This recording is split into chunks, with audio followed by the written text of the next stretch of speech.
Hello বন্ধুরা, সবাই কেমন আছেন? আশা করি সবাই ভালো আছেন। সবাইকে জানাই গুড মর্নিং, স্বাগতম আমার চ্যানেলে। তো আজকে বৃহস্পতিবার, আজকে ঠাকুরের পুজোর ব্যাপার রয়েছে, লক্ষ্মী পুজো। তো গলার অবস্থা দেখতেই পাচ্ছেন, গলার অবস্থা খুব খারাপ। একটু খুব শীত পড়েছে, তার উপরে জলের সমস্যা ছিল। জল যে বইতে গিয়ে 10 বার 12 বার করে জল বইতে গিয়ে জ্বর এসেছিল, তো শরীরটা খারাপ হয়ে গিয়েছিল। একটু দূরে যেতে হতো, তো তো অতবার করে জল বয়েছি, পুকুর জল। তো গোটা দিনের যে জলের এত কাজ হয়, প্রত্যেকটা বাড়িতে কত জল লাগে, তো সেই জলটা পুরোটাই বয়ে আনতে এতটাই শরীরে সমস্যা হয়েছে যে কষ্ট হয়েছে, তাতেই জ্বর, ঘাতে যন্ত্রণা, তো এই সকল সমস্যা হয়েছিল। তো তার জন্য জ্বরটা আর নেই, এখন গলাটা ধরে রয়েছে আর কাশি খুব হচ্ছে। মোটামুটি ভালো আছি, খারাপ নয়। আপনারা নিশ্চয়ই ভালো আছেন আশা করি, কারণ সমস্যাটা তো সবার থাকেনি, আমারই ছিল, সেই জন্য আমারই শরীরটা খারাপ। তো ছেলে মেয়ে, কালকে মেয়ের খুবই শরীর খারাপ, হঠাৎ করে 104 জ্বর। তো মেয়েটাকে নিয়ে খুব চিন্তায় ছিলাম। আজকেও ভালো রয়েছে, এরা দুজনে খেতে বসেছে, ওদেরকে খেতে দিয়েছি। তো মেয়েটাকে ওষুধ খাওয়াতে হবে। আর আজকে শাশুড়ি মা বৃহস্পতিবারের যে পুজো, লক্ষ্মী পুজো, সেটা জোগাড় করেছেন। তো শাশুড়ি মা জোগাড় করেছেন। আমি এখানে ঠাকুরকে জল দেওয়ার লেট হচ্ছে, সেই জন্য আমি জল দিতে চালু করে দিলাম। তো এখানে বাসন কোসন সব রেডি করে ফেলেছি। এবার দুটো ফুল তুলে আনবো। তো আমি যে গাছগুলো লাগিয়েছিলাম, তো তখন তো ভালো ফুল হয়নি, এখন খুব সুন্দর ফুল হয়েছে, গাছগুলো বেশ ঝাঁকড়া হয়েছে। তো ফুলগুলো তুলে নিই, ঠাকুরকে জলটা দিয়ে নিই। তো আজকে এক জায়গায় যাওয়ার কথা আছে, সেখানে কি হবে জানি না, যাওয়া হবে কি না। তো পাশে থাকুন, দেখতে থাকুন আর সাথে থাকুন। তো এই দুটো ফুল চারা আমার শ্বশুরমশাই লাগিয়েছেন, তিনিও হাট থেকে কিনে এনে লাগিয়েছেন। তো এখান থেকে একটা ফুল তুলে নিলাম। তো আমার যে আগের গাছ, যে গাছ আগে লাগিয়েছিলাম, তাইতেও ফুল হয়েছে, তা থেকেও তুলে নেব।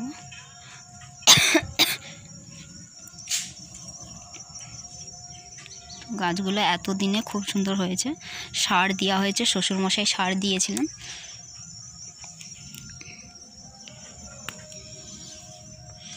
তো এইগুলো তোলার মতো হয়নি, এইগুলো তুলব না।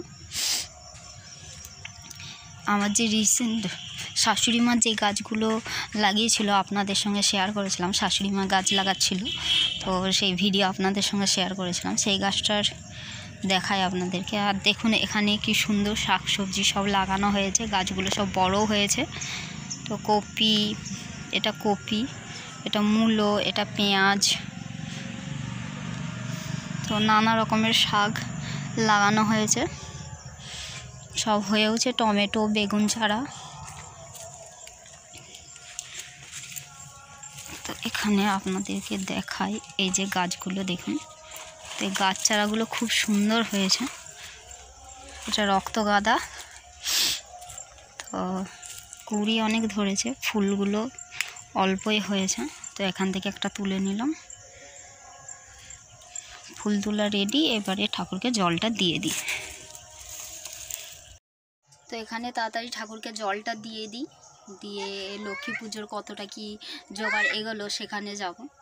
তো এখানে ঠাকুরকে জলটা আগে দিয়ে দিই।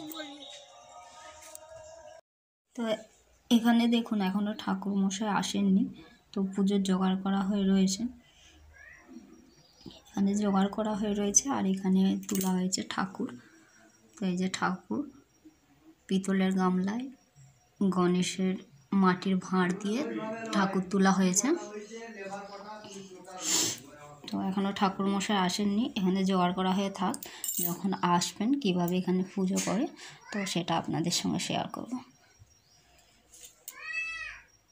বাইরেতে আওয়াজ পেলাম, ঠাকুরমশাই চলে এসেছেন। তো শাশুড়ি মা তাড়াহুড়ো করে ধুনো জেনে নিয়ে চলে এলেন। আমিও তাড়াহুড়ো করে দড়িতে জামা কাপড় মেলা ছিল, সেগুলো সাইড করে দিলাম, কারণ ঠাকুরমশাইয়ের গায়ে লাগলে সেখানে খারাপ লাগবে, সেই জন্য তাড়াতাড়ি করে সেগুলো সরিয়ে দিয়ে ফোনটা নিয়ে এগিয়ে যাব তাদের কাছে। এগিয়ে যাব বলতে ঘরের মধ্যে ঢুকবো, কারণ যদি কোনো দরকার পড়ে, কোনো কাজ করার হয়, তো সেখানে আমি করতে পারবো, সেই জন্য ঘরের ভিতরে ঢুকে পড়বো।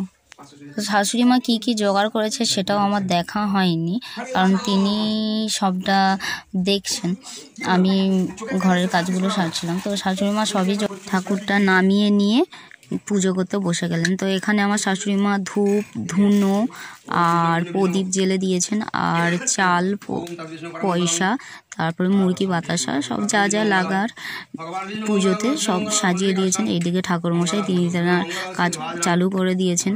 তো এই শীতকালে খুব সকাল থেকেই বেরিয়ে পড়েন ঠাকুরমশাই, কারণ অনেক বাড়িতেই পুজো করতে হয়, সেই জন্য খুব সকাল থেকে বেরিয়ে অর্ধেক বাড়ি প্রায় পুজো করা সারা। তো আমাদের বাড়িতে এসেছে, তারপরে আরও বাড়ি রয়েছে সেখানে আবার পুজো করতে যাবেন।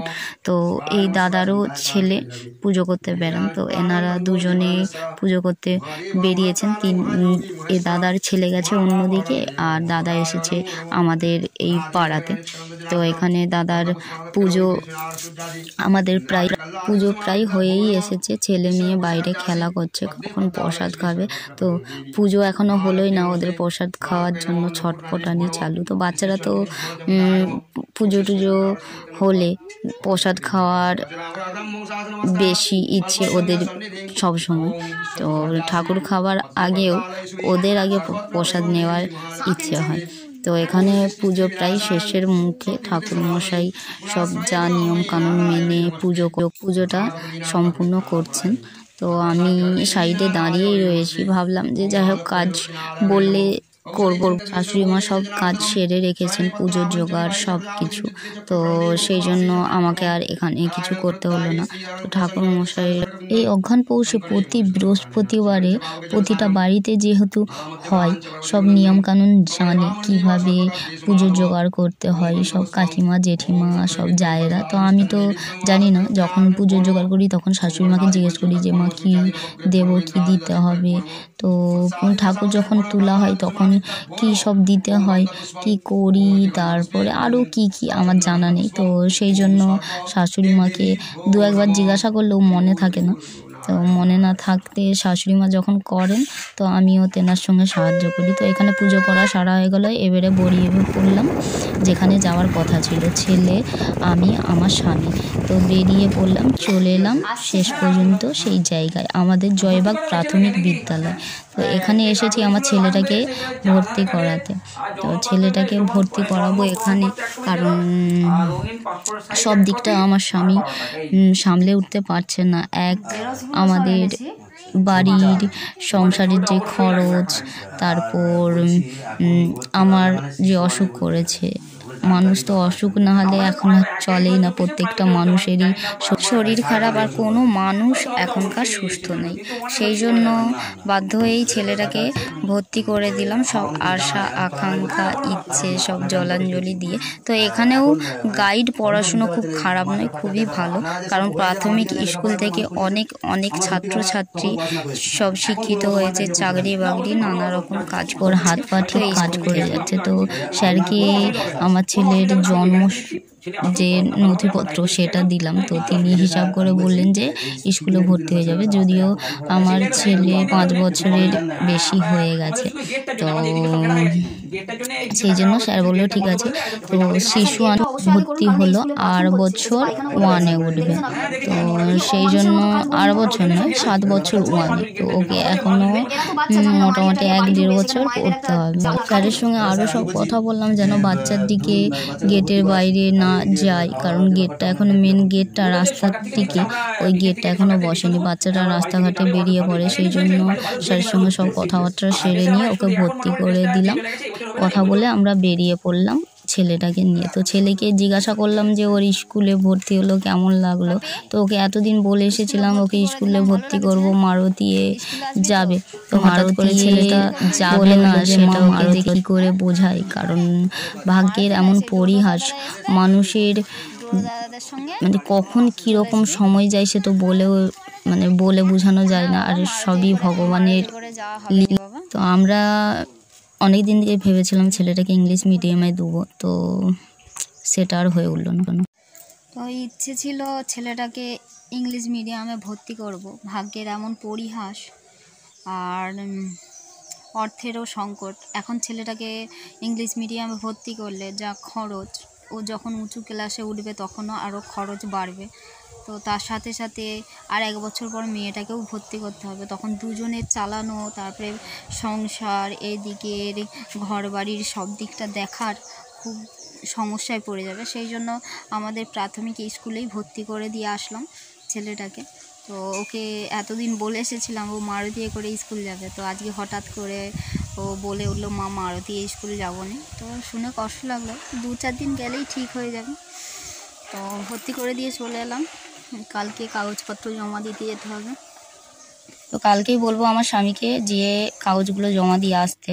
মানুষের প্রতিটা ইচ্ছে তো আর পূরণ হয় না, আমার স্বামীর ইচ্ছেটাও পূর্ণ হলো না, কারণ শ্বশুর শাশুড়ি মারও বয়স হয়েছে, তেনাদেরও অসুখ বিসুখ রয়েছে। চারিদিকে চিন্তা ভাবনা করে ছেলেটাকে প্রাথমিক স্কুলে ভর্তি করে দিলাম। তো আজকের যে ভিডিও আপনাদের সঙ্গে শেয়ার করলাম, কেমন লাগলো অবশ্যই আমাকে কমেন্ট করে বলবেন। আর যদি নতুন হয়ে থাকেন তবে অবশ্যই চ্যানেলটাকে সাবস্ক্রাইব করে যাবেন। তো টাটা, গুড নাইট, আপনারা ভালো থাকুন।